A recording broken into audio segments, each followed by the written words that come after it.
एक चैप्टर तुम 3 बार पढ़ते हो, उस समय सब समझ में आता है, लेकिन 10 दिन बाद कोई पूछ ले, फॉर एग्जांपल तुमसे कोई क्वेश्चन पूछ लेता है, जैसे कि वेक्टर लाप्लासी कब हो गई, ट्रिग्नोमेट्री का कोई फार्मूला पूछ ले या कुछ भी पूछ ले, और दिमाग का रिस्पॉन्स होता है यार ये तो पढ़ा था पर याद नहीं आ रहा।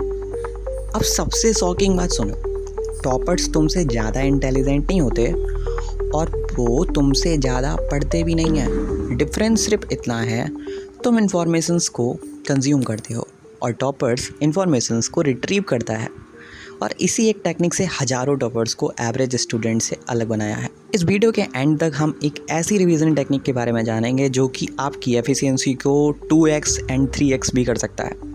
और एक इंटरेस्टिंग बात, ये टेक्निक बिल्कुल फ्री है और शायद तुम आज तक इसका उल्टा करते आए हो। चलो एक सिंपल सा एक्सपेरिमेंट करते हैं। मान लो मैंने तुम्हें 20 फ़ोन नंबर्स याद करने को दिए, तुम उन्हें 10 बार पढ़ोगे और 11वीं बार तुम्हें लगेगा कि सब याद हो गया है, लेकिन अगले दिन आधे नंबर्स गायब हो जाएंगे। अब दूसरा एक्सपेरिमेंट, मैं तुमसे फ़ोन नंबर्स पढ़ने को नहीं बोलता, मैं सिर्फ पूछता हूँ पहला नंबर क्या था। तुम सोचोगे, दिमाग को जोर लगाना पड़ेगा, याद करना पड़ेगा, और वही प्रोसेस मेमोरी को स्ट्रांग बनाती है। यही रीज़न है कि कुछ लोग 10 बार पढ़कर भी भूल जाते हैं और कुछ लोग एक बार पढ़कर सालों तक याद रख सकते हैं। तो डिफरेंस पढ़ने में नहीं है, डिफरेंस याद करने की प्रैक्टिस में है। So why this happens? हमारी मेमोरी जिम की मसल्स की तरह काम करती है। अगर तुम सिर्फ डंबल्स को देखते रहोगे, मसल नहीं बनेगी। मसल तब बनती है जब तुम वेट उठाना स्टार्ट करते हो। बिल्कुल वैसे ही मेमोरी तब स्ट्रांग नहीं होती जब तुम नोट्स देखते हो, मेमोरी तब स्ट्रांग होती है जब तुम बिना देखे आंसर निकालने की कोशिश करते हो। साइंटिस्ट इसे कहते हैं रिट्रीवल प्रैक्टिस और स्टूडेंट्स इसे कहते हैं एक्टिव रिकॉल, और यही टेक्निक दुनिया भर के टॉपर्स यूज़ करते हैं। सो यूपीएससी टॉपर्स हो गया, नीट टॉपर्स हो गया, जी टॉपर्स हो गए, सब किसी ना किसी तरह फॉर्म में एक्टिव रिकॉल यूज़ कर रहे होते हैं।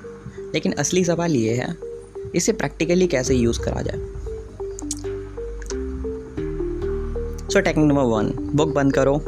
ये सबसे पावरफुल स्टेप है। चैप्टर पढ़ने के बाद किताब बंद करो।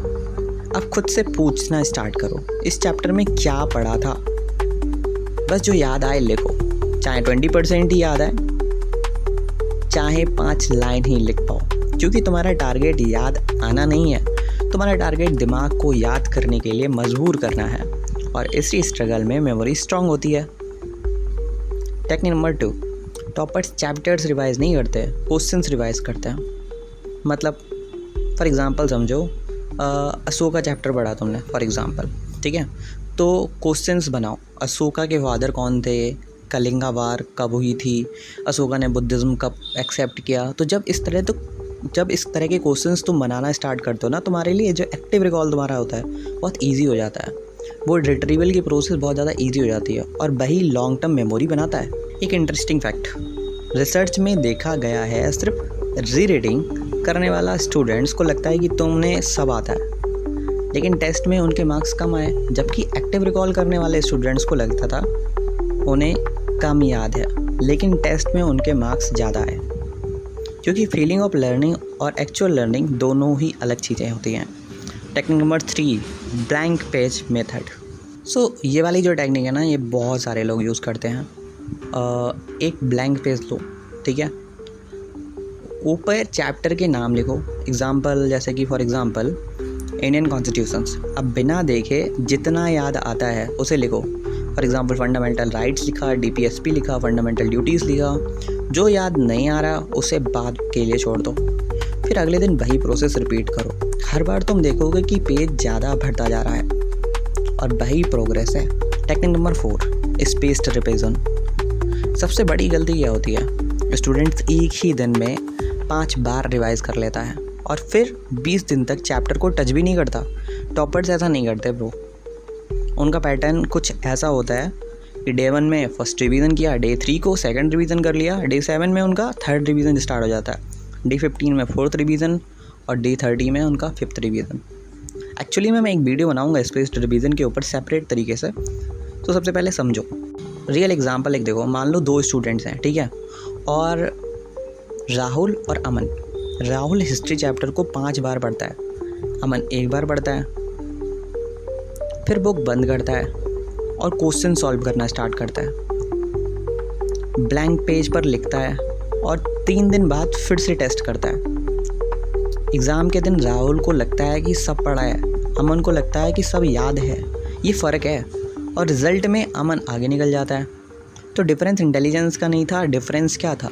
रिवीजन स्ट्रैटेजी का था कि ऐसे रिवीजन करो कि याद रहे।